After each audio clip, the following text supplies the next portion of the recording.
Welcome, everyone, to today's session. Before we get started, let's go ahead and do the prayers. Nancy's going to lead us, and it's just refuge and bodhicitta prayer, I think, right? Yeah.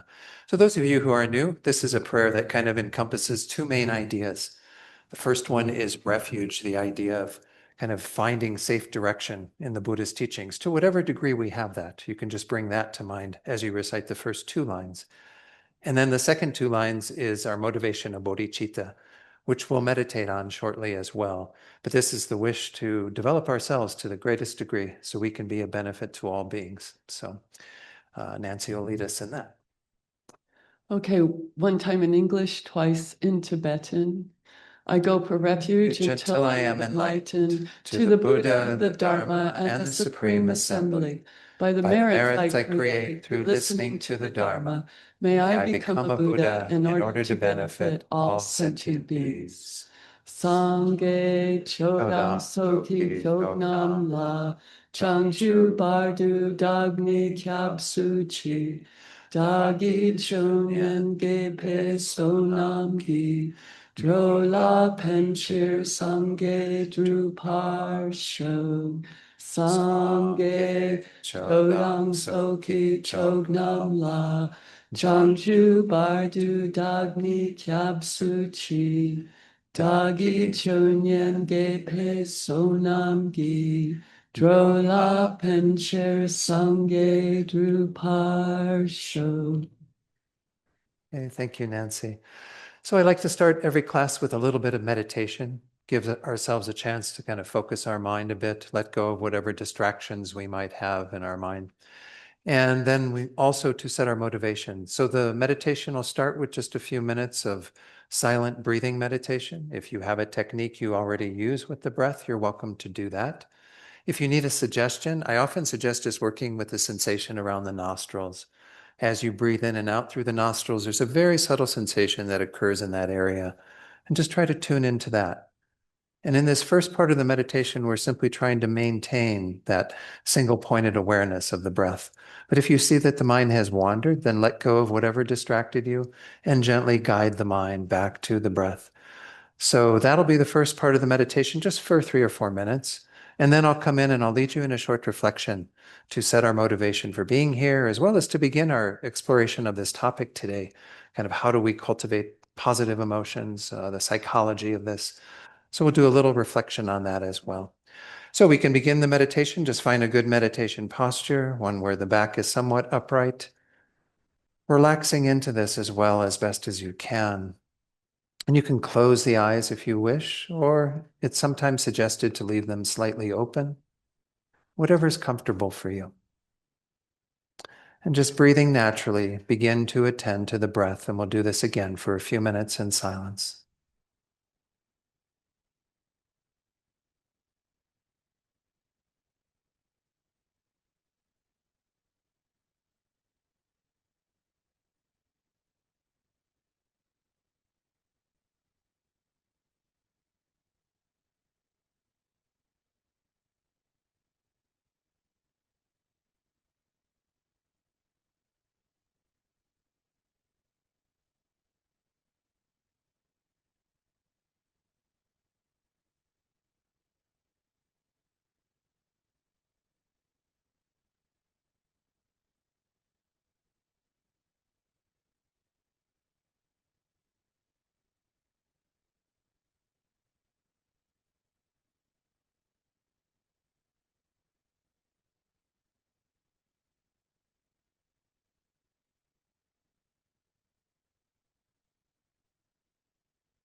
So, to begin our exploration of this topic, before setting our motivation, I just want to have you entertain the question of what is happiness?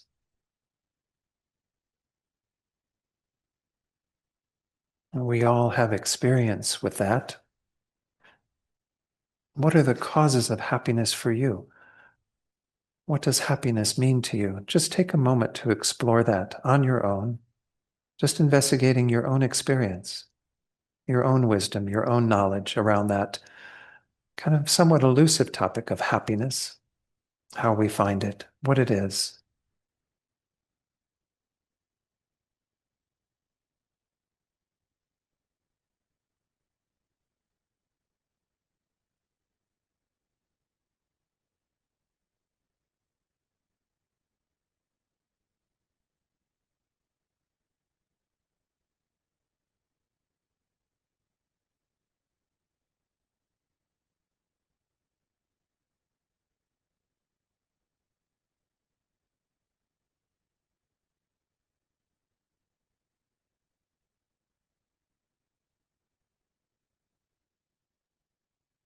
And while every one of us certainly experiences happiness in relation to things that are external to us, situations, experiences, people, all the variety of things that bring us some measure of happiness or pleasure, the Buddha says that we can find our deepest sources of happiness within ourselves, within our minds. In fact, the Buddha says that we can develop those qualities that we call positive emotions to an infinite degree and thus attain infinite happiness, well-being. And moreover, we can overcome everything that is opposed to those, all the negative emotions, those that cause us conflict in our own minds as well as with others. So when we set our motivation for being here today, try to hold that thought that you're here to learn more about how to work with your own mind, to work with cultivating these positive emotions,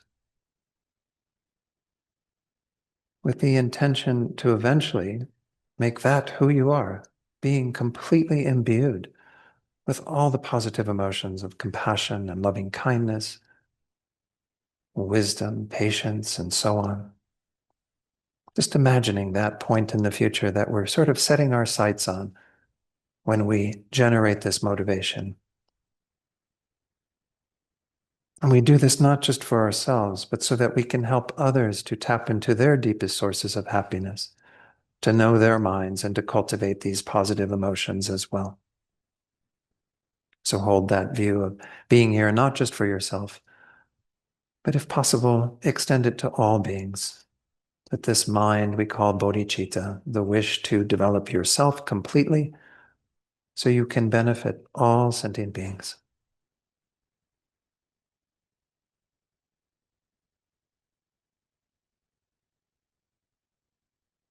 And then when you're ready, you can open your eyes fully and we'll begin. So again, welcome everyone, those online as well as the folks here in the Gompa.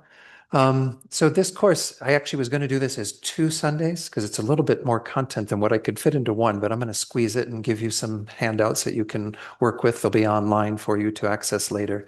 But nonetheless, I hope we can do justice to this topic. And that's because, of course, last Sunday I did the makeup class for the one I missed in December when I was ill. So anyway, hopefully I won't have any of those problems again for a while.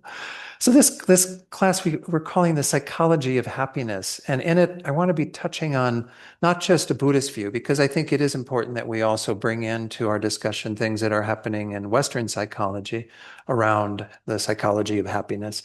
So I'm going to touch on a little bit of that as well.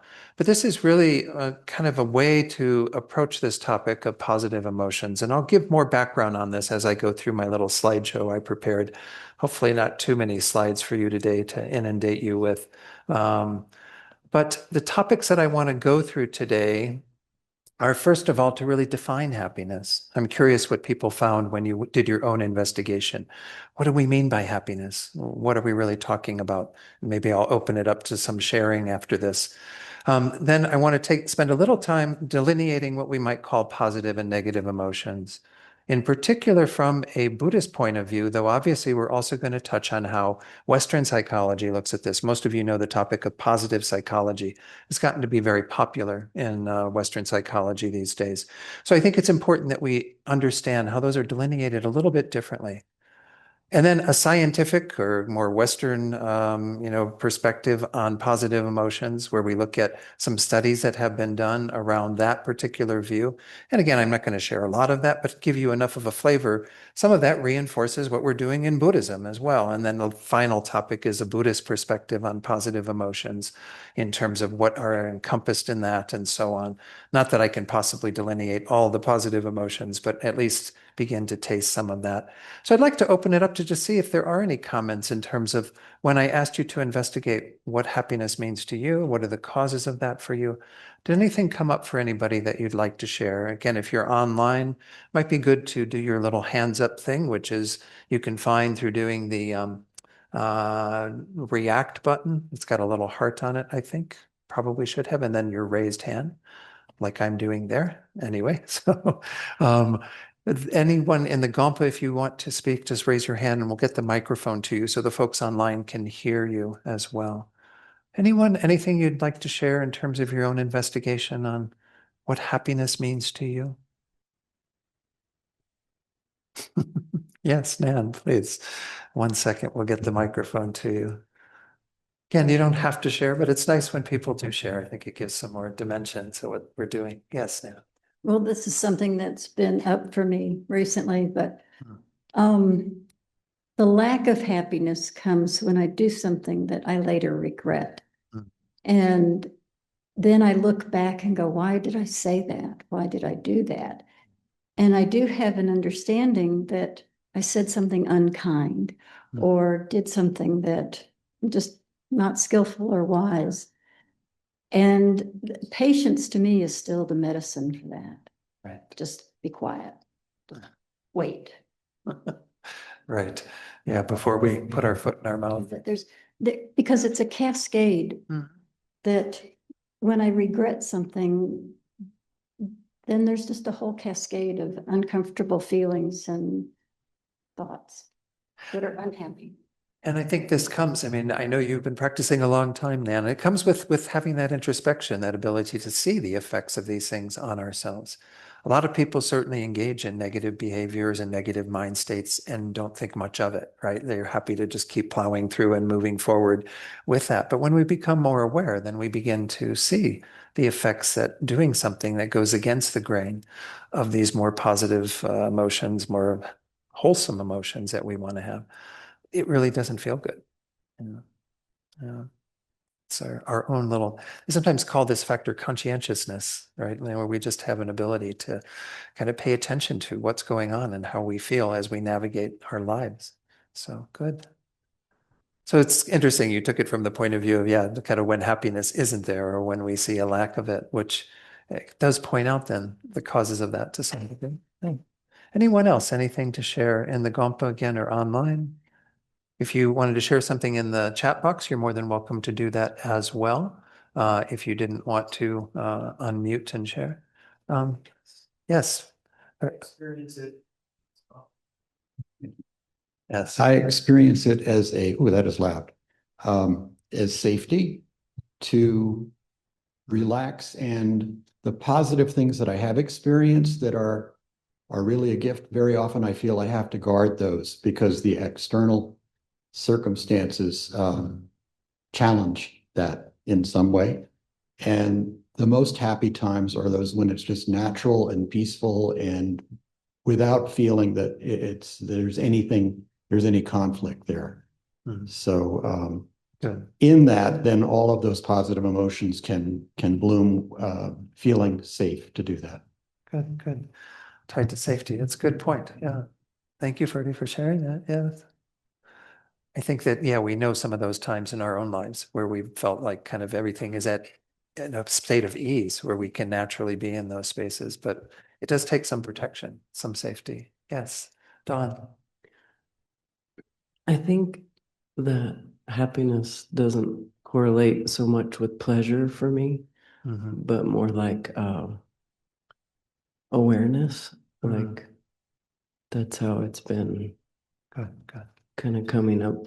Like even if I see my eye arising, I feel happy that I can see it, not that if I'm not going down the rabbit holes of the stories. Right. Good, good. And that's pointing to, I'm going to go ahead and share what I see as a good description of happiness that is in line with, I think, what Dawn shared, as well as what was shared by Nan and Ferdy as well. Defining happiness, Matthew Ricard, Venerable Matthew, is a monk in the Nyingma tradition of Tibetan Buddhism, very amazing practitioner. I'll maybe tell you a little bit more about him later, but he says, by happiness, I mean here a deep sense of flourishing that arises from an exceptionally healthy mind. This is not a mere pleasurable feeling, a fleeting emotion, or a mood, but an optimal state of being. So I think that, again, what all of you were getting at and what you shared was the idea that we have to kind of adopt a way of being in the world that supports a feeling of happiness all the time. Certainly, happiness, we can refer to the feeling that arises when we have these pleasurable experiences, sensory experiences. You go out for a delicious meal, or you go to Ojo Caliente and soak in the tubs, or whatever the case might be. You get these sensory experiences that are producing some happiness. But the problem, of course, with them is that you cannot sustain that. Can you stay in the hot tub at Ojo Caliente forever? You'd be like a boiled, whatever, boiled egg or something. The reality is that none of these things that we tend to point to for the more immediate experiences of happiness really have the ability to sustain it. And moreover, if we tried to sustain it, it would become painful over time, right?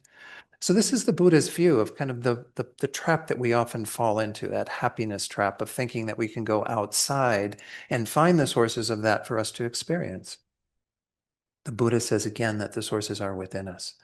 The sources of happiness are this optimal way of being, where we adopt these more positive states of mind, we cultivate them, we live from that place. And that's the whole goal of what I'm looking at today, is to kind of give us the psychology of how we do that. What are the various factors that lend themselves to creating that optimal state, as Venerable Matthew Ricard defines it, and help us to flourish, to help us to have a healthy mind. He goes on to say, happiness is also a way of interpreting the world, since while it may be difficult to change the world, it is always possible to change the way we look at it. And of course, in the times that we're living in right now, particularly in the US, it's very hard to change the world, and the world is changing regardless of whether we want to have it change or not. So what we are left with to work with is our minds, our ability to change how we see things. And of course, if we do that, we can make something very positive out of even the most negative things going on in our world. This is a whole practice that's used in Tibetan Buddhism in particular, called lojong, or mind transformation, thought transformation, where anytime we encounter anything, be it good, bad, whatever, we are able to transform it and make it into something that supports our mental development, our spiritual development. So this is, again, another way that I think is really useful to frame happiness, is to see it as the way that we can respond to the world, to be interpreting the world in a more positive way, always as kind of the workshop. The workshop is the mind, and whatever is going on in the outside is helping us to work on what's going on the inside. So that's just a little brief introduction to that.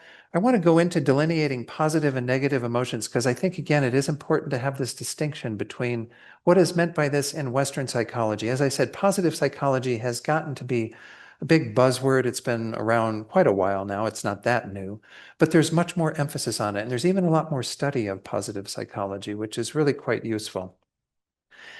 And this is a little quote from Venerable Chodron's book that she did with His Holiness the Dalai Lama. These are part of a 10-book series. It's quite amazing in terms of the breadth of what's covered there. But this is in the very beginning. I think this is the second volume. They're talking here, while both Buddhism and Western psychology seek to help people have more happiness and fulfillment and decrease their unhappiness and misery, they differ somewhat in what they consider positive and negative emotions. Some psychologists and scientists I have spoken with say that a negative emotion is one that feels bad and makes the person unhappy at the time it is manifest in the mind. A positive emotion makes the person feel happy at the time it is manifest. Of course, they're using a bit of a more limited view of happiness in regard to this description, but this is the tendency in Western psychology, is to really look at what is making you feel good in the moment. And the negative emotions that we have, as Nan was pointing out, when we maybe do have some anger towards somebody, say something or do something that we feel not so good about having done, that, of course, doesn't feel good, right? And Buddhism would agree that anger is a negative emotion, but it's not negative on the basis of whether it makes you feel bad or not. There's many people who actually have a lot of anger, and they might actually feel happy in their anger, right? Because they're, charging their anger at certain people they feel deserve their anger, what have you.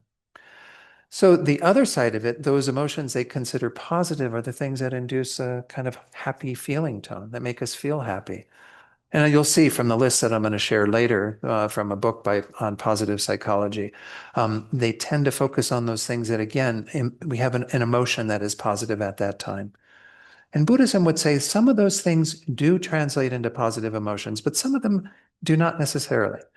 And that's because, again, we also have, a broader way that we're looking at positive and negative in Buddhism. So let me get to that. I want to share first, I think the next slide is another little quote from the book by Barbara Fredrickson, who's done a lot of research into positive psychology. Or actually, this is from an article that she did, study. She said, positive emotions, this is again the Western psychology perspective, can be defined as pleasant, multi-component response tendencies. I don't use that phrase very frequently. They are multi-component because they involve more than just our internal feelings. They also include changes in our nervous system, happiness hormones, facial expressions, thoughts, and more. So this gets at, again, we don't need to define all these words or work with all this. It's getting at how Western psychology is looking at what is positive. It's positive if it makes you kind of light up. All of those, endorphins are happening, all of that's going on. They're looking at it in a very scientific way, in a sense. What is the measure of real happiness, right? It's very different in Buddhism. In Buddhism, His Holiness and Venerable Children say, what differentiates positive and negative emotions is not our immediate feeling of happiness or discomfort, but the happiness or suffering that is the long-term result of those emotions. It's because Buddhism is very much about cultivating this idea that we are working on the long term, working on developing these qualities to a deeper degree, whereby they become the source of unbelievable well-being and happiness. But some of our positive emotions are actually uncomfortable for us to experience in Buddhism. One of them we're going to talk about later, which we all know, is the emotion of compassion. Now, some people say compassion isn't an emotion, it's more like a thought. I think Dr. Paul Ekman, who died recently, he did a lot of research into emotions as well, and he said compassion is more of a thought process. It's not really an emotion, but we'll give the benefit of the doubt. But Buddhism essentially says that compassion needs to be generated for our well-being. In fact, Venerable Matu, who I mentioned earlier, has done so many hours of meditation on compassion that they actually used him as a subject for some of these studies that they did. They hooked all the little things up around his head to determine what parts of his brain were lighting up and what was going on while he was meditating on compassion. Compassion is necessarily looking at the suffering of beings and oneself as well. But essentially, the topic is suffering. It's not the joy and happiness that beings are experiencing, it's the suffering, the difficulty. And when he was meditating on this, all these parts of the brain were lighting up in unbelievable ways. In fact, he's been termed the happiest person on the planet because he has this ability to have this inner happiness that's coming from even meditation on compassion. So I think this is an important delineation to make. In Western psychology, the positive emotions are causing a happy feeling in the moment. In Buddhism, some positive emotions may not feel so good to cultivate initially, but they're about deepening the patterns of those in our mind, our habit with those, so that we actually have a greater reserve, a greater store of happiness that we can draw from. Because then when we see things going on, for example, in our world, you turn on the news and you see horrible reports of things happening in our country or other parts of the world, you can stay present with it and have a positive way of relating to it because your heart is filled with compassion for beings. Your heart isn't closing up and only thinking about me and myself and protecting myself from all of that. We are able to be with those experiences much more readily. So this is the idea in Buddhism. And again, negative emotions also. Again, we have some things that Western psychology might look at and call negative, that Buddhism would say, well, maybe not as negative because, for example, fear. In Western psychology, there's a lot of stuff around fear. In Buddhism, we might cultivate fear intentionally as a motivating factor. For example, in Buddhism believes in rebirth, that we have a continuity of births that we have experienced going back beginning without any beginning, and we have a future continuity of births that we may have to experience if we don't get out of this whole process. Well, having a healthy fear of where you might end up in your next life is a good motivating factor to use this life well, right? Those of you who practice Buddhism know this. We use fear of death as a way to help us to prepare for death. So fear is not necessarily a negative emotion in Buddhism. It actually can have a wholesome component.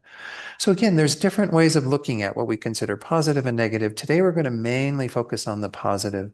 There's some differences as well that we'll see when we get into the more detailed way that we're looking at these in a more scientific Western perspective versus a Buddhist perspective.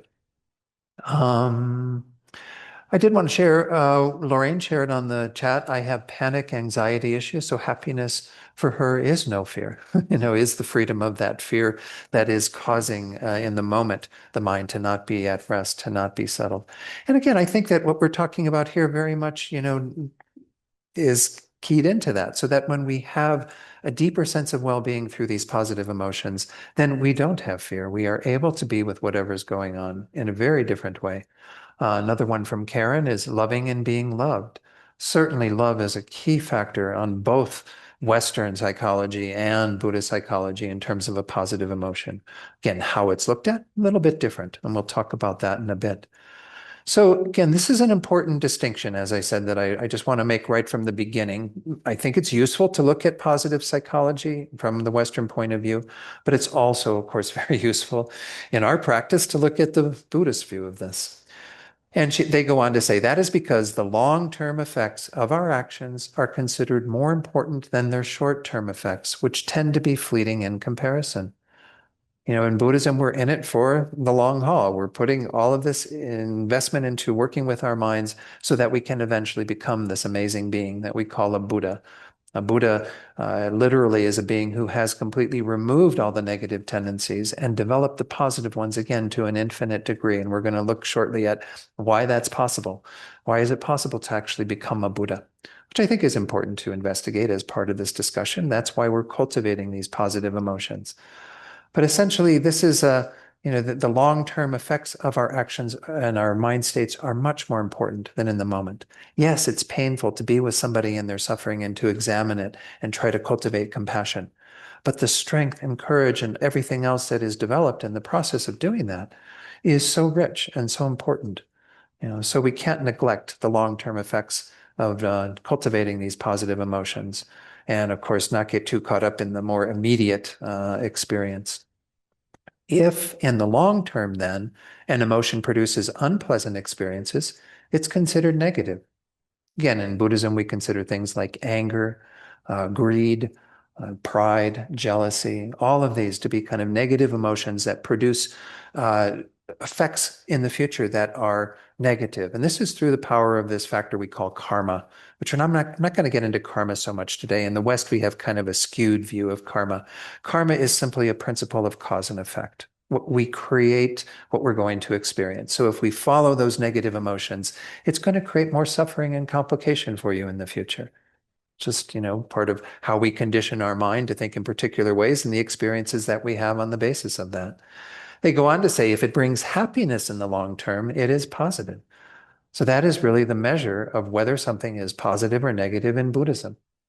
So we don't get too caught up in what we're feeling in the moment, as much as are we investing in things that will actually bring about the results that we want in the future. So Buddhism explains then that virtuous, positive, constructive, wholesome emotions lead to happiness in the long term, while non-virtuous, negative, destructive, unwholesome, we use different words for these, those emotions lead to suffering. His Holiness the Dalai Lama has had many of these dialogues through the Mind Life Institute with people who are doing Western work, neurobiologists and all kinds of psychologists and what have you that are doing the work in terms of science. And they've documented many of these talks. There's a wonderful book called Destructive Emotions. And in that book, they get into a lot of dialogue around this differentiation about what is destructive in Buddhism versus what is destructive in Western psychology. And of course, the constructive follows from that. What are the things that are the opposites of those, or that are the ways that we avoid those? So this is, again, just something I hope I'm not kind of continuing to go on that for too long, but it's an important part to understand. So what I want to approach now is maybe just a little bit of this scientific or more Western approach to positive emotions. What is the perspective there? Not just what I was talking about, but even more about the research that has been done. Some of this research is a little bit older, though it's still, again, a topic that's being investigated pretty regularly. Barbara Fredrickson, who I mentioned earlier, she's actually a professor at Chapel Hill, North Carolina, University of North Carolina there. And she's written this wonderful book called Positivity.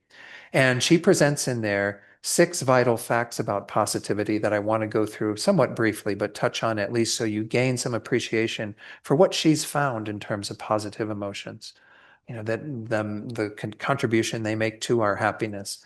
Then she's put together on the basis of that work what's called the broaden and build theory that I can present very briefly. I can't say I understand all the ins and outs of it, but nonetheless, it's a worthwhile looking at. And then finally, what she considers 10 forms of positivity.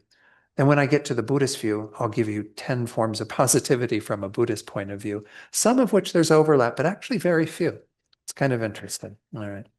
So the very first vital fact about positivity spells right there exactly what I was just talking about, right? That positivity feels good. This is a Western perspective, that things that feel good are part of that. Now, again, we can't say everything that feels good is necessarily positivity then, but these positive emotions do induce a good feeling. And that's why they're defined as positive in Western science. Barbara Fredrickson says, this first fact may seem almost too obvious to mention, but it's essential. It's the sparkle of good feelings, after all, that awakens your motivation to change. You begin to yearn for more good days like this. That's why people often continue to produce more positive experiences. And again, the list she put together is perfectly fine. I don't have any problem with her list. The problem, once more, from a Buddhist perspective, is that that's not the full effect of these positive emotions. We need to advance them, again, to a greater degree. And it's also not what indicates a positive emotion. Because as we just explored, some of them may not feel good. Positivity changes how your mind works. Of course, we know a lot about the science of the brain these days. You've all heard of the topic of neuroplasticity, the fact that our gray matter actually changes on the basis of the thoughts that we have. This is something they've explored extensively in Western science. And of course, His Holiness, in that same book, Destructive Emotions, he got into a whole dialogue with the scientists. Well, but what comes first? Does the brain change and therefore you have these more positive thoughts? Or does the positive thoughts cause the brain to change? And they kept saying, well, but it's changes in the brain that induce the positive emotions and what have you. And His Holiness was saying, no, no, no, no, no. It has to be the other way, or it has to be at least, circular, so that the changes in the brain affect the mind and the mind affects the brain. But of course, it's a little dualistic in Buddhism. We see mind as different from brain. In Western science, they often still equate these two. So the idea is that as we make changes in our brain, the neuroplasticity follows through and causes us to be more inclined to do those particular emotions, to have those particular thoughts. In Buddhism, we say this is the territory of the mind. And yes, the brain changes, but that's just a side effect of what we're doing with our minds through meditation and so on. Anyway, Barbara Fredrickson says, positivity doesn't just change the contents of your mind, trading bad thoughts for good ones. It also changes the scope or boundaries of your mind. It widens the span of possibilities that you see. Now, she uses the term mind here, but I don't know her own thinking about whether brain and mind are equated to some degree. But the idea, too, that, as we change things through our process of adopting these positive emotions, we actually do create a wider array of things that we are investigating in a part of our experience. We have more possibilities that we see. We're going to see this in her broaden and build theory, where the opposite, when you don't have an investment in those positive emotions, you tend to find very limited ways that you look at things, very narrow ways of examining things. Positivity transforms your future. Although good feelings will forever be fleeting, over time, positivity literally brings out the best in you. Now, Buddhism would, again, have no problems with this. And in fact, they would say everything that Buddhism considers to be positive emotions do have that effect. And the more we invest in them, the more we actually cultivate them, kind of the better we are as human beings in this world. Positivity also puts the brake on negativity. This is something I'm going to accentuate from a Buddhist point of view shortly. The idea that these two cannot really exist simultaneously in the mind. A negative emotion and a positive emotion are diametrically opposed in terms of how, in their language, it's because they're registering something very different in the mind. In Buddhism, they're having very different thoughts about things. In a heartbeat, negativity can spike your blood pressure, but positivity can calm it. It works like a reset button. So negative thoughts, negative anxiety, stress, fear, whatever, all of these things can often be calmed and therefore a physical effect on the body as well when we cultivate a positive emotion at that time. Positivity obeys a tipping point. A tipping point means that there is a place, kind of a spot, where it no longer becomes linear. She said in her research that this is one of the most profound things that she found in investigating positive emotions in a psychology perspective. She said that normally things in our world kind of go in a very linear progression. The more time and the more you add to it, it just keeps moving in that particular direction. The thing about these positive emotions is that they actually become greater at some point in time to where they are kind of, what's the word for it? The way in which they are produced is much, much greater than linear, so that we actually have geometrical progressions of these things. In fact, we're going to see when we get to her broaden and build theory, she uses a spiral. A spiral can start off very tight, but it actually becomes much, much larger because we become more and more imbued with these positive qualities the more we invest in them. It's not linear where you just get another degree, another degree, another degree. You actually get this geometrically expanding way that you actually are cultivating these positive emotions. Again, I can't speak for all of her scientific research. I've never studied any of this stuff other than reading these books. But she says here, the most stunning and practical fact to emerge from the science of positivity is that its effects are nonlinear.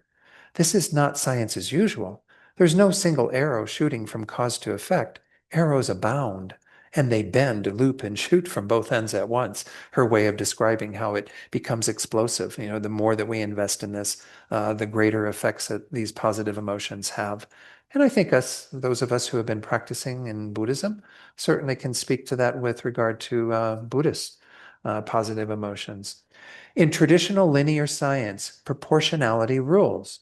No matter where you start, if you change the input by a certain amount, outputs change in proportion. Not so in nonlinear science. Where you start makes a huge difference. And these positive emotions, manage to take things to this greater degree. Effects that are virtually non-existent at one starting point, grow disproportionately large at a different starting point. A tipping point is that sweet spot in between where a small change makes a big difference. Once you kind of fall over into that other side of the tipping point, things expand again in this geometric way. And then the thing that we too would agree, of course, in Buddhism, you can increase your positivity. You can increase the positive emotions that you have. The potential for life-draining negativity lies within you, just as does the potential for life-giving positivity. And again, Buddha has no problem with this. This is his observation on all of us. We have the potential to create unbelievable misery and negativity and suffering for ourselves, or we have the potential to create unbelievable positivity, happiness, well-being for ourselves. You have more say than you think about which you feel and when. The treasure of your own positivity is waiting. You can tip the scales to unleash your life's potential to flourish. So this was in the introduction to her book where she went into these 6, but they do spell out what they've been finding. Again, she did extensive research in terms of, and had a number of studies where she was showing the repeated results of positive emotions on people in the same way. So that's why she was able to deduce those 6 things. This broaden and build theory, again, I'm not an expert on this, but all the little details on the charts I'm going to show you are not something I can get into at this time, but essentially this is gives us kind of a graphic for us to understand this. The broaden part of it is referred to as positivity opens us. The first core truth about positive emotions is that they open our hearts and minds, making us more receptive and more creative. And I might even point out to what Nan was saying, they make us even, more aware and more, we will feel when things are not right. We will know when we are moving astray from that. Positivity essentially broadens us. It also causes us to build, to again move in that more geometric way to become better and better. It transforms us for the better. By opening our hearts and minds, positive emotions allow us to discover and build new skills, new ties, new knowledge, new ways of being, so that we become more resilient and more capable of navigating the ups and downs of our lives and what have you. The way that she puts this together in terms of a graphic, this is the positive spiral. You see it's going upward, right? So we have at the bottom everything kind of where we were before we began adopting more positive emotions, going out in that spiral that's ever expanding, growing out further and further, making us, again, more and more resilient, broadening our abilities and skills, building, our well-being and happiness as we move through those. The other side, where you go downward, is just the same spiral moving in the opposite direction, where things become tighter and tighter. We have less kind of ways of responding to things in healthy manners and become much narrow in terms of our ability to navigate things. So again, the reason why I'm sharing all this with you is because I think it just reaffirms a lot of what Buddhism has said, just from a slightly different perspective. Again, in Western psychology, there's looking at things in a slightly different way, but it's the same sort of flavor. What they're calling positive and negative may be a little different, but it's the same sort of science, if you will, that we see in Buddhism. That as we invest more and more in positive emotions, this is how we end up becoming. Those thoughts make you. That's the person you want to be, is the person you invest those thoughts in. If you want to be a person imbued with anger and resentment and all of that, well, then put your money there, and I guarantee that's what you'll become. And if you want to become somebody who's loving and kind and soft and sweet and whatever, you put your money there and you'll become that as well. The 10 emotions that she shares that are positive emotions, again, there's a little bit of an overlap, what she calls 10 forms of positivity. The ones that there's an overlap, I put in green there if you can see it from the screen. The first one, joy. Of course, they might have a more limited way of talking about joy. When I get to talking about joy in Buddhism, I'm going to expand on what we mean by joy. Again, joy is debatable. Is that, is that just a feeling of happiness, or is that an actual attitude? There's a wonderful set of teachings from His Holiness the Dalai Lama and Archbishop Desmond Tutu that I teach on sometimes in their book, The Book of Joy, where they go into the 8 pillars of joy, and they see joy as more of an end result that we gain from practicing things like gratitude and so on. The second one, gratitude, is one that we may not talk about a lot in Buddhism, but I'm going to present it as one of 10 emotions that are positive in Buddhism that do help us also to overcome some of our negative tendencies. The remaining, like the next, 7 or so before we get to the final one, are not really talked about that much in Buddhism, but they are certainly things that we could, entertain. Serenity, certainly in our meditation, we're trying to accomplish more peace of mind and what have you. Interest is a strange one in some regard. Interest in what? I mean, interest in things that kind of drive you to look outside of yourself, to see things in a different perspective. Buddhism would certainly say those things are healthy and wonderful. Not really usually on our list, though. Hope is a strange one, because hope that isn't sort of actively engaged in changing things in ourselves and in our world is a little kind of narrow. It's a sort of blind hope. Pride is a weird one, because pride can actually be a delusion, a negative emotion in Buddhism. Pride here is the sense of taking pride in one's accomplishments or those of others that one admires and so on. Amusement. Buddhists have some amusement in their lives, right? But we tend not to put all our money there, right? Amusement is kind of a little, maybe we can get amused at certain things that are more wholesome, but a lot of amusement is pretty weak in terms of its content. Inspiration. Inspiration, don't have a problem with. I think we all need inspiration in our lives, and certainly we see that as part of our motivation for practicing and so on. Awe also, we might have some awe at some of the amazing beings that we think about, the life stories of some of these great Buddhist masters, even the Buddha himself. But we tend not to be too invested in awe and just like looking at the Northern Lights or something like that. Love. Love, of course, is on the list for both. And love is kind of, again, delineated slightly differently. We know that there's romantic love certainly in our world. Yesterday was Valentine's Day, right? You know, when we celebrate that idea of romantic love to some degree. But romantic love in Buddhism can become problematic too because of the nature of desire and the jealousy that can happen within a relationship, all the things that stem from that attachment to someone else that is often there with our love. In Buddhism, as we're going to see, love or loving kindness is a deeper wish for the well-being of another that isn't tied up in all that attachment stuff. So these 10 I find interesting, and I'm just introducing them to you just to give a flavor for what are the things that Western psychology is considering positive emotions. And you can see from that list, they do tend to register a greater state of well-being in the moment when we have serenity, or when we are awed by something, or when we have that interest or pride in what's happened. It produces a positive feeling tone at that time. Again, I'm not saying those experiences don't matter. Buddhism is much more invested in what are the things we need to do that we consider positive emotions that are going to help us in the long term, help us to get to the result we seek. And the result we seek, as I mentioned earlier, is this idea of becoming fully developed, to develop our minds to the degree that they are capable of being developed. We do this wonderful course as part of Discovering Buddhism. The very first module is called Mind and Its Potential. And Venerable Rabina, who many of you know, she uses this great example for how the mind is like an acorn. So if I had an acorn here, you know, we could do a lot of things with an acorn, right? I mean, some kids might get a slingshot and shoot the acorn through a window or something. That'd be really a despicable thing to do with it. But another kid might take it and paint a little face on it and make it into a little, you know, ornament or earrings or something, who knows? There's a lot of things you can do with an acorn, but what's the potential of an acorn? To become an oak tree, right?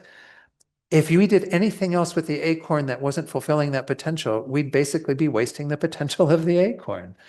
The Buddha says that the potential of our minds is to become a Buddha, to develop ourselves to that degree. So anything that we do that isn't recognizing that potential or moving towards achieving that potential, I won't say it's a waste of our mind, but it's not getting us the result we ultimately can experience. Buddha says every one of us has what we call Buddha nature. Every one of us has the ability to transform our minds into that state. So all of this investment in positive emotions and what have you that we're talking about today has a deeper purpose. It's to bring us to our greatest state of well-being. But we don't do that again just for ourselves. We do that so that we can then benefit others, so that we can lead them on this path of finding their true potential, of achieving their greatest state of well-being and happiness. So, having looked at the kind of Western scientific perspective, I want to talk a bit more with the remaining time that we have here, a Buddhist perspective on positive emotions, and also touch on these 10 that I've delineated. Most of you are familiar with, you know, most of them in a Buddhist perspective, but anyway, I've also have a handout for you because, as I said, I can't possibly fit everything into today's session, but I want to touch on 3 topics here. How positive emotions can free us from destructive emotions, why this is possible in Buddhism, how you can essentially attain your deepest potential. And then the 4 great efforts, as they're often called, which I'm just going to touch on very briefly. And if I'm running on time, I may just skip over that. It's just essentially saying that that's what we are putting our effort into, abandoning negative emotions, investing in positive ones. And then share with you my list of 10 positive emotions. It's by no means complete, but it actually gives us an appreciation for things we could invest our time in that would be worthwhile, that would actually get us closer to that result. His Holiness the Dalai Lama, this was actually in this wonderful book, one of the first books of his I think I picked up, this Kindness, Clarity, and Insight. This is the first edition that was published, I think. Look at how young His Holiness is there. It's really quite incredible. But this was a set of teachings he gave in the United States, I think, when he was traveling, and Jeffrey Hopkins was the translator. And in one of the first chapters that's called The Luminous Nature of the Mind, he talks about why it's possible for us to actually be free of these negative emotions. Why it's possible to attain this state of Buddhahood, where you are fully free of everything that restricts you, that is inhibitive of your deepest potential, and you've developed everything that's kind of in tune with that, concordant with that. There's a logic to why this can happen, and it all has to do with the nature of the mind. Because when we talk about mind, we're not talking about the brain again. The brain and the mind in Buddhism have an interrelationship. As I was pointing out, as His Holiness says, when you change our mind, change the thoughts, yeah, we see effects on the gray matter, all the different synapses that are happening and the neuroplasticity, all that. But it's changing the mind that needs to be done, because it is mind that goes on after this life. It is our mind that eventually develops into Buddhahood. It's not your brain. Your brain is left behind. That's the gray matter that's in the corpse that's on the slab when you're gone, when your consciousness has gone to another life. So essentially, this is the important aspect of it, is that we have to understand how we work within the arena of what Buddhism calls mind. So in this first slide, I'm showing you the fact that Buddhism says, first of all, destructive emotions, or these things that are negative, what have you, whatever term we give to them, they arise only occasionally based on certain causes and conditions. And they are separable from the mind. How do we know that? Because you're not always in those negative states. We all know the emotion of anger. We all have it to some degree. Some people perhaps in a lesser form where it's just irritation or annoyance. Some people have experienced, full-blown rage where they are just red in the face, yelling at somebody or what have you. We all know that emotion, but that emotion isn't there all the time. Otherwise, you'd all be angry all the time and be seeing all these red faces on the screen and in the Gompa here, right? That is not something that is present all the time. It arises on the basis of certain causes and conditions. Change those causes and conditions, you can eventually be rid of that mind. It is separable from the mind because it's not in the very nature of your mind. It's not something that you experience or display all the time. Another point that His Holiness makes is that they do not have a valid base. What we say in Buddhism is that hatred and all the negative emotions are necessarily rooted in what he called this fundamental ignorance. I touched on this last Sunday, and some of you were here for that teaching, and those of you who weren't, I'll try to give a very brief introduction to what we mean by that ignorance. That ignorance, the Buddha says, is the root of all of our problems. It's the biggest negative emotion. It's the one that is actually we need to get rid of in order to ever attain any real peace. This ignorance is primarily, it's doing this to everything that exists, but the big one that it's all wrapped around is this sense of an I, a person, a self, that we think of as completely separate, independent from everything else, and kind of standing on its own. And we invest a lot of time and energy protecting that I and doing what we can to please that I. And it's all a figment of our imagination. The way the I exists is very, very subtle. It's just this thought of an I in relation to this combination of stuff. This is how the I exists. It does still exist, but it exists in such a very kind of minimal level. And we don't see it that way at all. We see it as existing in a more substantial way, existing in this kind of objective way that we end up, again, doing everything we can to support that. And we are bound by that ignorance until we've done everything we can to remove it.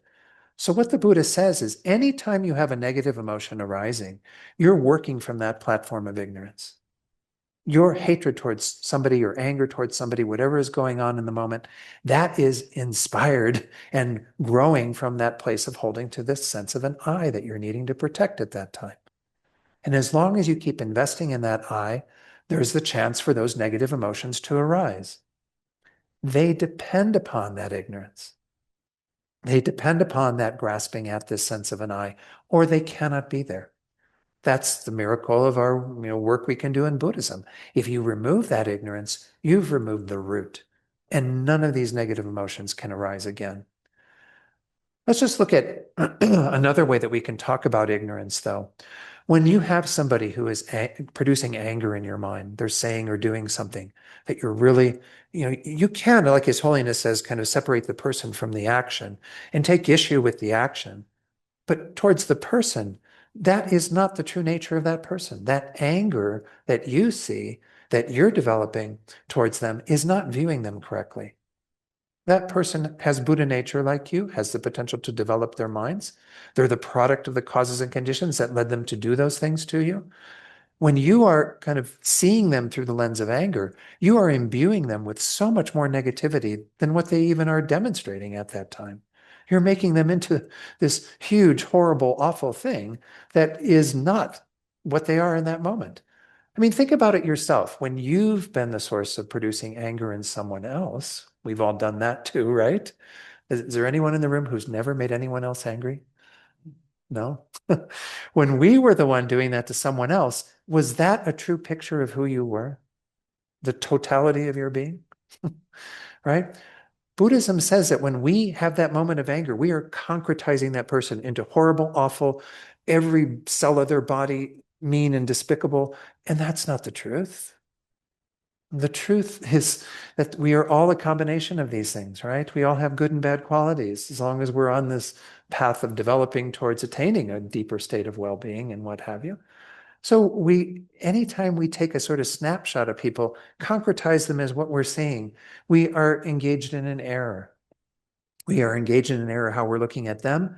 And of course, we're engaged in the deeper error that we have within ourselves, that is this grasping at ourselves in a fictitious way.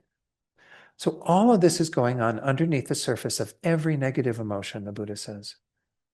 Of course, some of it is also going on with some of our positive emotions. We still might have that deeper error, but with positive emotions, they actually can be sustained and grow without ignorance. When we have wisdom mind, when we have the ability to know things as they are and see things correctly, then we even have an accentuating force behind our positive emotions.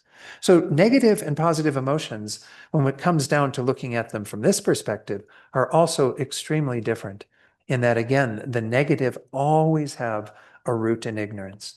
As we see from the next slide, positive emotions are concordant with the nature of the mind, meaning that they are in agreement with the fundamental purity of the mind, with everything that we are trying to develop in our mind.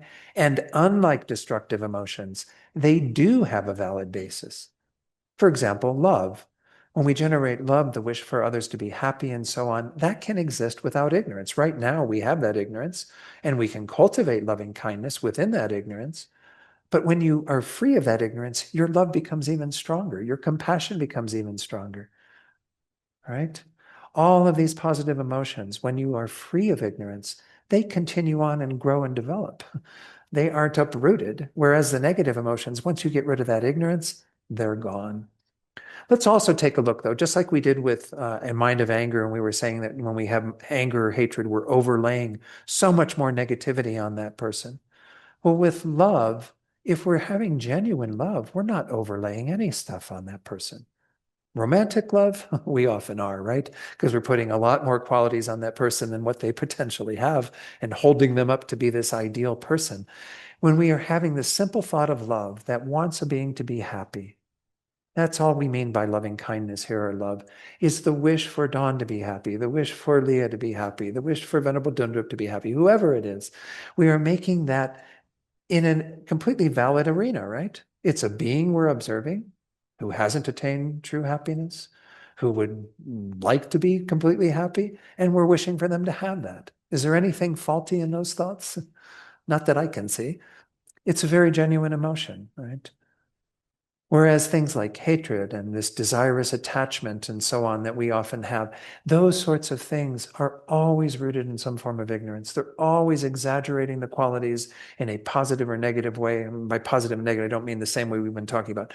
Like when we have the mind of desirous attachment, we think that something is so much better than it is. And look at what we do with music. I'm a big fan of music. I listen to way too much music than I should probably. But when you listen to a piece of music that you really like, it seems like it's got so many more qualities to it than anything else you've heard, right? Or whatever.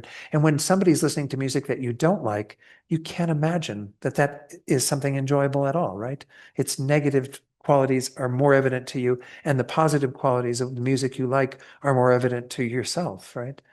Well, is this set in stone? I mean, you could have somebody who really likes this music that I hate over here, and they might hate the music that I like. Well, what's that all about? We have this tendency with the minds of attachment and aversion, this kind of bipolar way we have of navigating our lives, to exaggerate the qualities that are either delicious and delightful in the things we do like, or horrible and awful in the things we don't like. And this is what we keep going back and forth between, throughout our day generally, is just kind of vacillating between this extreme attachment and grasping at things that are pleasurable and fun, and then the pushing away of things that are horrible and awful, exaggerating there too the negative qualities of those things. This is showing again that these two in Buddhism, destructive emotions, negative emotions, are not grounded in reality. They're always a distortion, always an exaggeration, and always working from ignorance. Whereas our positive emotions are looking at things more accurately, and they can be completely developed and expanded within a mind that is free of ignorance, a mind of wisdom. So this is the idea behind what His Holiness is saying in Kindness, Clarity, and Insight. The other point he makes is that over time, emotions with a valid foundation that I just pointed out to you will overcome those without such a basis. I mean, this is just logic, right? If we keep investing in things that have a valid foundation, those will overcome the tendency for us to move towards the negative ones that don't have a valid foundation. And this is kind of pointing to the fact that this is how these two work in tandem. We have the negative emotions that we are supplanting in a form with our positive emotions. Moreover, the last point there, positive emotions can be cultivated limitlessly. This is because, again, our minds are not bound by our brains or by these bodies in any way. Your mind has the potential to expand to a limitless degree. You can cultivate these qualities that we're going to talk about in a moment to a limitless perspective in regard to the beings that you're encompassing, in regard to the feelings you're having towards them, the thoughts that are being awakened within you.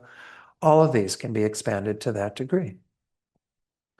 So again, this whole idea that I was just touching on really briefly, if we look at two things like hatred or love, hatred and love cannot both be there in the mind at the same time, right?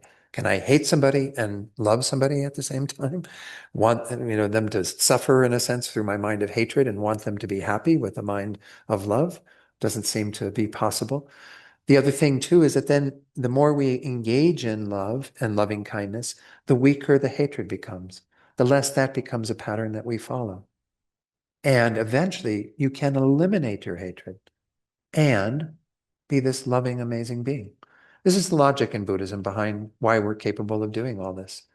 His Holiness says qualities that depend on the mind can be increased limitlessly. As much as you implement and increase the antidotal attitudes that counter afflictive emotions, so much do those unfavorable attitudes decrease, finally being extinguished altogether. And this is the goal that we're aiming for in Buddhism.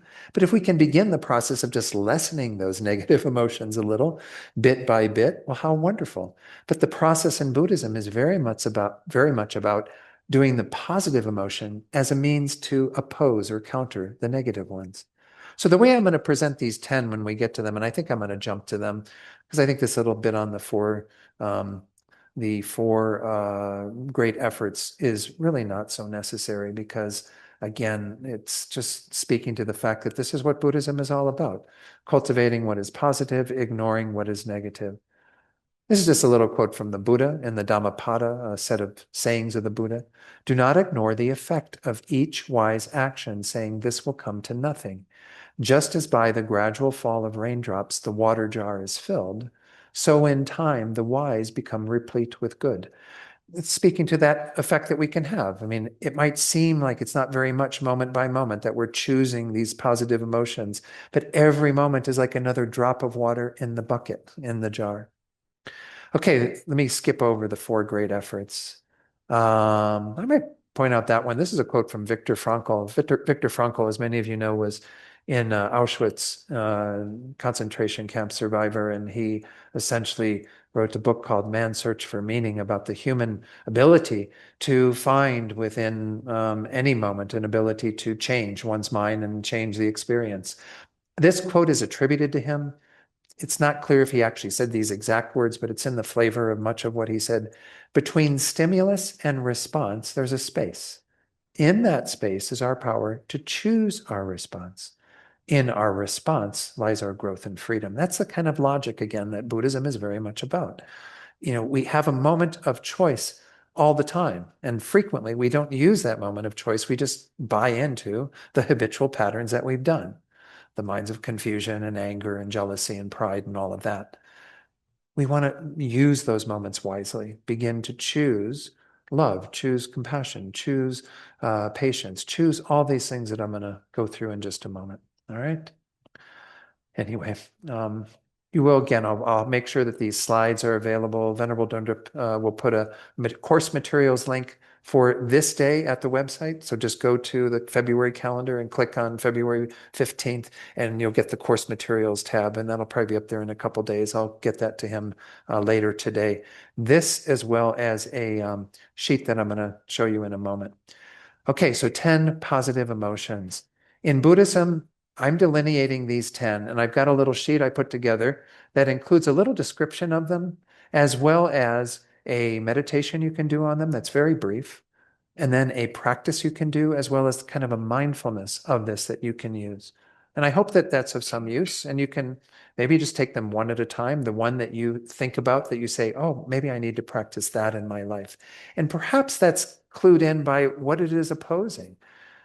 This mind of equanimity. Equanimity is kind of this mind of even-mindedness that opposes any of the partiality or bias that we have towards beings.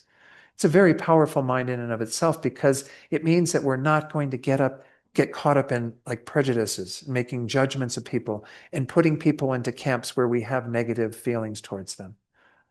The tendency that we have, really briefly, I've taught on equanimity many times here, but we naturally divide beings into 3 groups. We all do this, and there's nothing wrong with this division in a sense. It's the attitudes we have on the basis of those groups. You have your friends, your close ones, right? People that you feel good about. You have the strangers, which are the vast number of beings that are in this world that we really don't pay much attention to. I mean, just watch your own mind as you go about your business at the store or whatever. All the other people shopping that you don't even know, right? They're all out there. They're all strangers. And then the third one, we call it enemies, but it's anyone who's really difficult or challenging for us. We have 3 attitudes that are different for each of those, right? We have the attachment and the, clinging to the people who are very dear and close to us. We scratch their back, so they scratch ours. There's this mutual relationship going on there. The strangers, we have a whole lot of indifference towards. And then, of course, the challenging people, we have a lot of anger or hatred towards, right? The Buddha says the problem is these 3 states of mind. If you can get rid of those biases and just have an even mind with regard to all 3 sets of beings, that's equanimity. That's a mind that then will not have those other minds arise. It's kind of a foundational mind that helps us to just navigate what's going on in life and not get too caught up in these habitual patterns of attachment, indifference, and hatred or anger. Again, I'm not going to go into great detail on each of these because I don't really have that time, but let me point out to you the handout that you'll be getting that, again, you can go to the materials link and get. I just put this together yesterday because I thought it would be a good way to present some of this material. There's a little description of equanimity that from different books I have for each of these 10. There's a little meditation that you can do. I'll mention there, it says kind of reflect on how all 3 of those beings are equal in terms of the transitory nature of the relationships. Sometimes people who were friends become enemies, right? Sometimes people who were strangers become friends. It's very transitory. Then the differing relationships that they have to others. Some of the people that we consider enemies or challenging people are actually very close to others. So what's that about? The way we see them is very different than the way others see them. Also, their sameness and wanting happiness, not wanting to suffer. Again, I'm not going to be able to teach on all these things, but that's just an example of a meditation you could use to heighten your own equanimity, to develop that. The practice, as you read or watch the news or other media, try to see whoever is being discussed without any bias. Tough one, right? Especially in the times we're living in. Lots of people come on the screen that immediately we go, you know. So I do it too, right? And I'm working on overcoming that bias. Try to see them through this lens of equanimity. It's a being who wants to be happy, who doesn't want to suffer, just like me. Mindfulness. Mindfulness practice as you encounter others, whether friend, enemy, or stranger. Try to see them with equal regard, all equally worthy of concern. You try not to hold those biases in your daily life. Again, for each of these, I've put a little, set of stuff with a quote, and you can have some fun with that. I'd like to give something that people can, work with in regard to this. And I was going to go through it in much more detail, as I said, but at least I can make that available to you afterwards. Let's go on just to talk about some of these others. Loving kindness. Oftentimes the phrase loving kindness is used rather than love to distinguish it from romantic love. Loving kindness is that attitude of kindness that we have towards others that's wanting them to be happy, wanting them to have the causes of happiness. And it can start with loving kindness towards ourselves, but it opposes hatred. It's the direct antidote to hatred. You cannot, once more, have both of these present in the mind. Just like with equanimity, you can't have a bias in the mind if you have a mind of equanimity. Again, loving kindness, there are many ways to develop that. It's taught extensively in Buddhism, what's called metta meditation. Metta is the Sanskrit or Pali word for loving kindness. Compassion. Compassion I mentioned earlier, right? Compassion is not necessarily an emotion that makes us feel good in the moment because we're looking at the suffering of others. But it opposes in its very nature cruelty and harmfulness or violence. If we have compassion towards others, we cannot be cruel and harmful to them. A mind of violence can't arise towards them, right? Because we're looking at them as a suffering being and wanting them to be free from that suffering. So these, again, are very, the ability for us to use these to counteract the negative states of mind is very profound. The more that you practice being a compassionate being, the less thought of any sort of violence or harm you have in your mind. And we have, people do carry this from life to life. I remember one student I was working with who said that from a very young age, she had this natural proclivity to protect beings from suffering, to take worms out of water or something, anytime you see a being that's potentially going to lose its life, to have that desire. Well, it's obvious then that she's practiced compassion in a prior life that is quite strong. So it's not just even not wanting to harm others, it's wanting to protect others from harm, wanting to remove them from harm. Compassion is one of the most powerful. Some of you may recognize these first four are actually what are often called the four immeasurables, the four immeasurable thoughts that we cultivate in Buddhism rather extensively in all Buddhist traditions. The fourth one, joy or rejoicing. We saw joy earlier on the positive emotion list for Western psychology, right? Joy here, we have a deeper meaning to it. This is the joy that we cultivate when we rejoice, which means taking delight in the things that others have that came about through their own good actions. Because everything is rooted in karma in Buddhism, there is not a single positive thing we have in our lives that did not come about through positive actions we did in the past. So when we see somebody, for example, somebody who has a lot of money, like the richest person on the planet, who I won't name, but we often don't rejoice in their situation, right? We might look at it, them, might have some jealousy or envy, but we often even just have some despising of them for having that. But the Buddha says that there's no way that that person would have all of that wealth in their lives had they not created the causes for it. And what are the causes for it? Having been generous in the past. Having actually done that act of giving to others is what causes us to attain resources ourselves. Now, again, what that being might be doing with that wealth in this life, you can take issue with that, but we need to rejoice in the fact that beings create good results in their lives through their own good actions. And we can even rejoice in the good actions that we see others doing. Like when we see somebody from, the Catholic relief services going to help alleviate some suffering in some part of the world, take delight in that. How wonderful. They're creating the causes for the well-being of those people they serve in the moment, and they're creating karma that they're going to experience the positive fruition of in the future. This is how it's all working kind of behind the scenes. Karma is just this principle of cause and effect that is playing out all the time. So rejoicing here is a mind that actually takes delight when we see people having good things, rather than being jealous of them, rather than thinking that should be me, who's winning the lottery, rather than that person who won the lottery or whatever.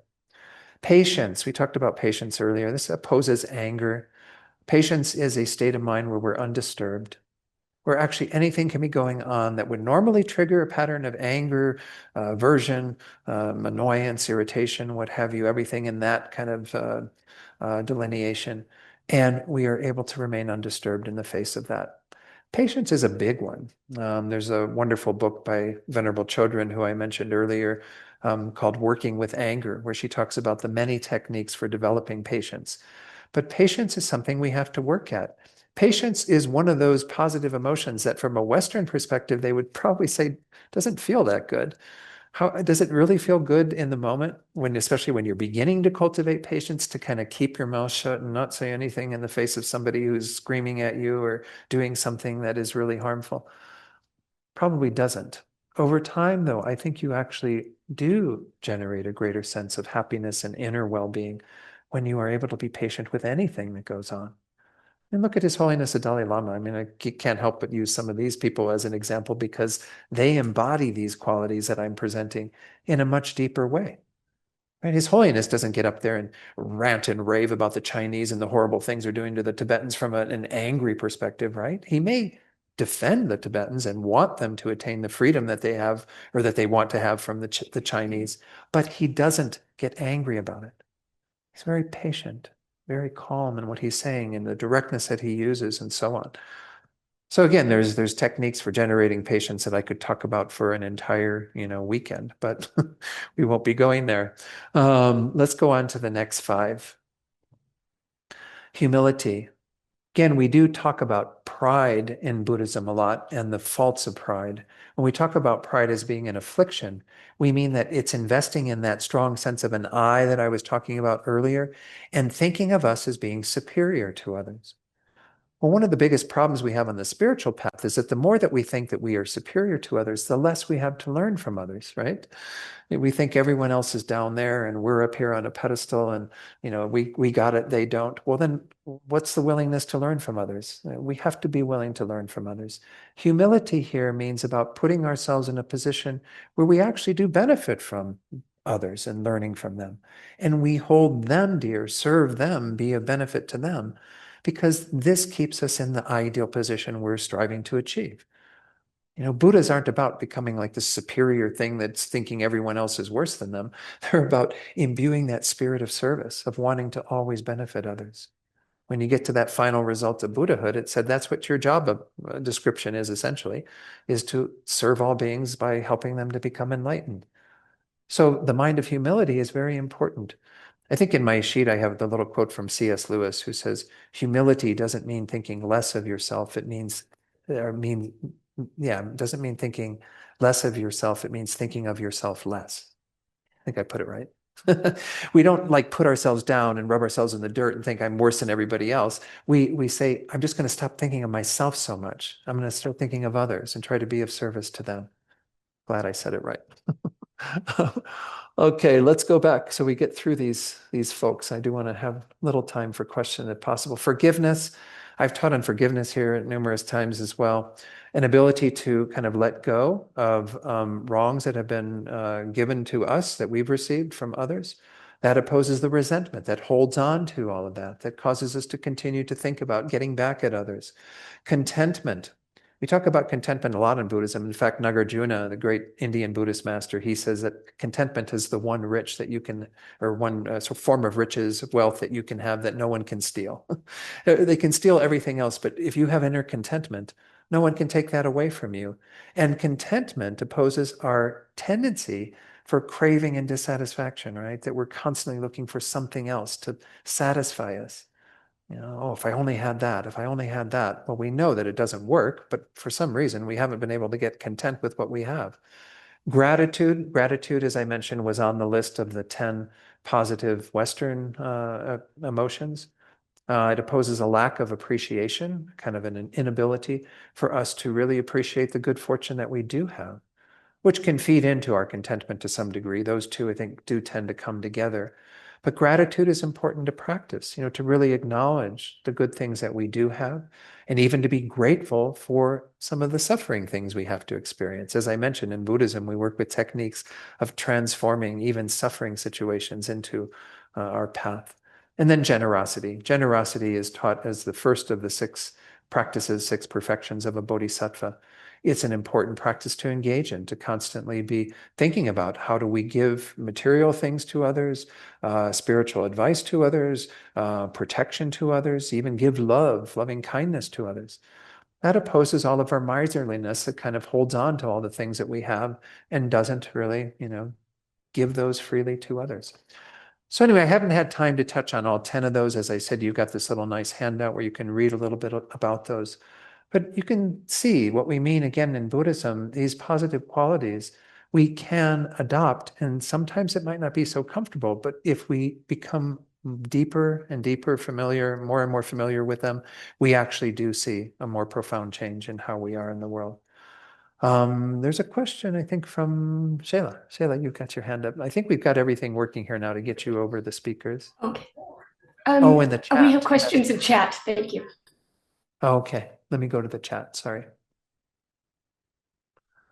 There's one from Amanda that says, I have biases between the me that I like, the me I don't know, and the me that I dislike. Maybe that's pointing out the fact that we often do have kind of a need for equanimity with regard to ourselves and just kind of embracing the totality of our being. It says here, unfortunately, I studied history and culture in college and have had an in-depth look at the way wealth is obtained and secured. It is largely wage theft and labor exploitation across generations. Absolutely. I mean, I don't disagree with any of this.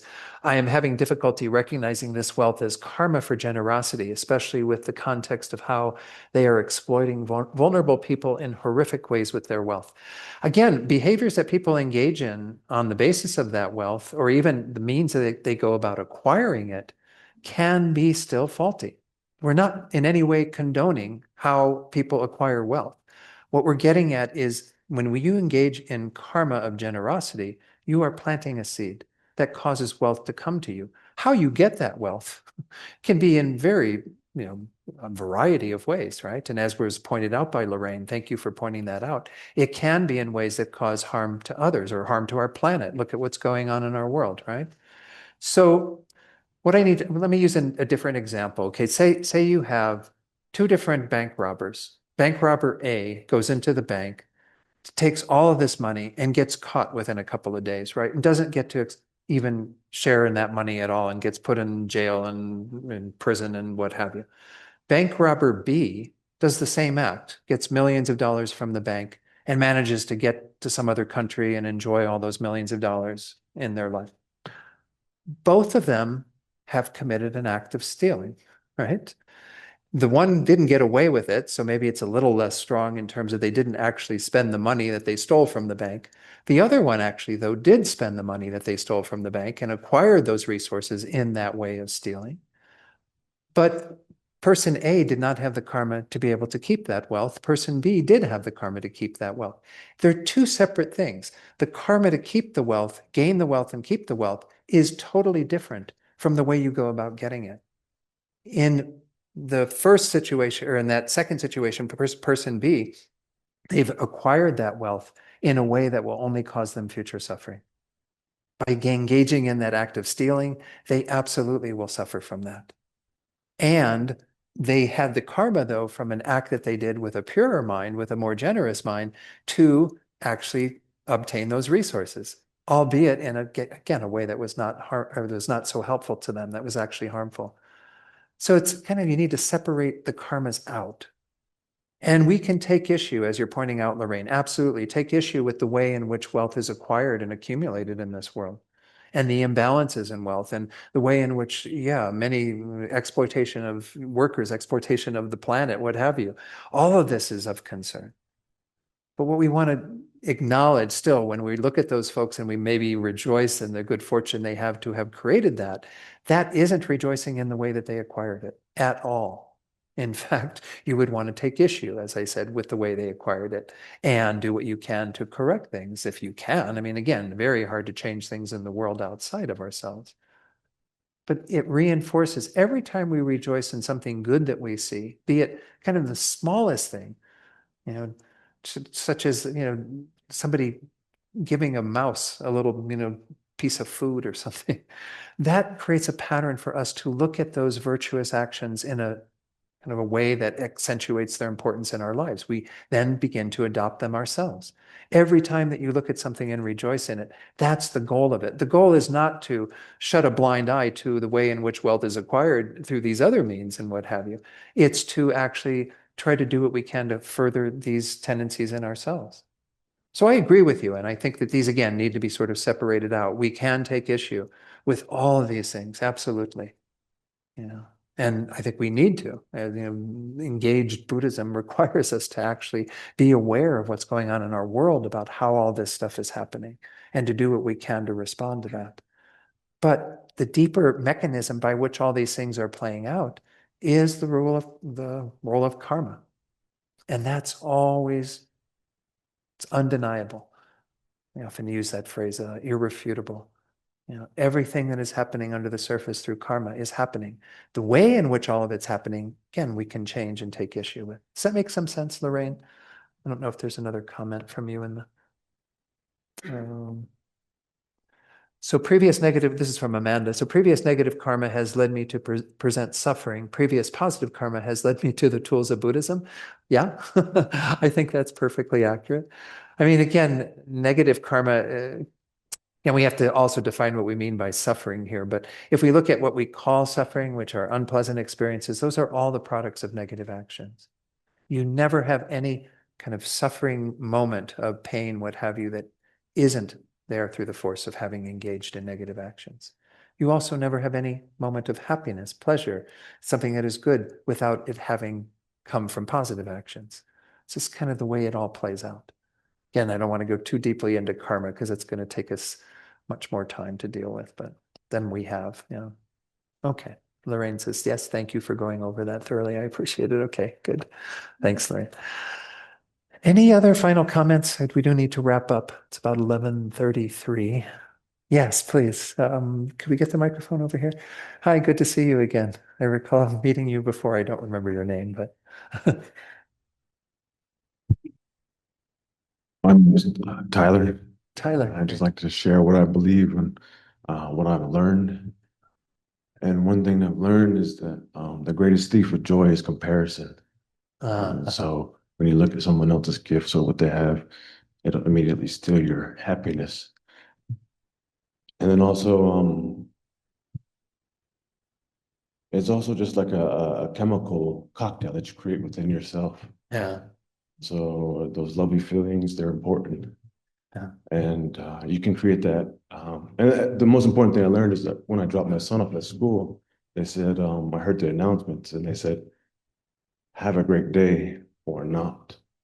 The choice is yours, you know. And so that's one thing I learned is that happiness is a choice. You can, you know, if you love to take out the trash, you'll enjoy every step taking out the trash. But the second you decide and choose you don't like it or don't want to do it, you're gonna suffer it. Yeah. And that's something that you gotta kind of create for yourself because you love yourself. Because that's one thing I've learned too is that the most radical form of self-love is to have fun, to have joy. Yeah. You know, and so the world, society teaches you that they say, hey, you can't laugh. Hey, you gotta be serious. Hey, it's like this, you know. And so, you know, they say work hard, study hard. So they put that on your life like that, you know, they say it like that. And then you're, hey, why is it so hard? You know, because they spoke that, you know. And so that's one thing I learned is that, you know, these words, everything you say is powerful. And what you choose for yourself is powerful. And to choose happiness for yourself no matter what.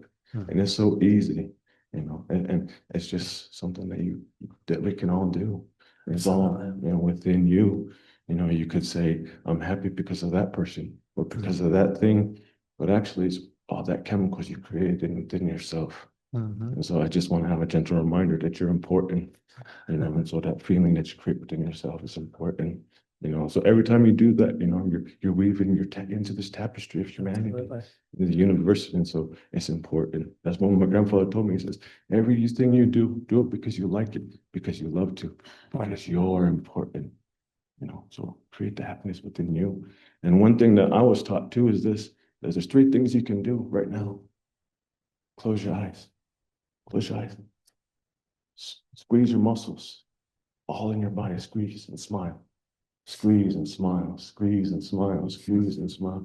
What you did right now, you just created a good energy within yourself, and that's important. And it's that easy to just squeeze, smile, be happy. And if you watch the kids on the playground, that's what they're doing. They're getting psyched out of their minds, squeezing their muscles and smiling. And you just change something physiology, your body, and it's important. But I just want to say that. So thank you for hearing me. Thank you, Tyler.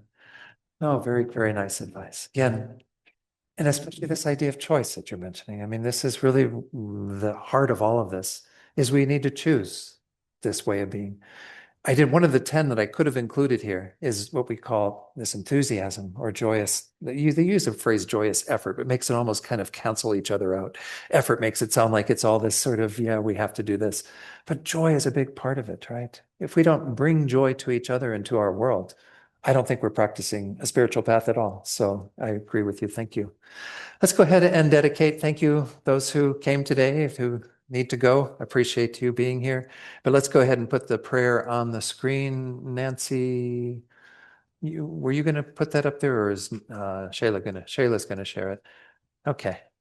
And Nancy will lead us in this dedication prayer. We can think about, again, all the beings that we're dedicating for, especially those we're holding in our hearts, but ourselves and all beings. May we have these results through what we've done here today. And so if you would lead people in that, Nancy, thank you. From Master Shantideva, may all beings everywhere plagued by the sufferings of body and mind obtain an ocean of happiness and joy by virtue of my merits. May no living creature suffer, commit evil, or ever fall ill. May no one be afraid or belittled with a mind weighed down by depression. May the blind see forms and the deaf hear sounds. May those whose bodies are worn with toil be restored on finding repose. May the naked find clothing, the hungry find food. May the thirsty find water and delicious drinks. May the poor find wealth, those weak with sorrow find joy. May the forlorn find hope, constant happiness, and prosperity.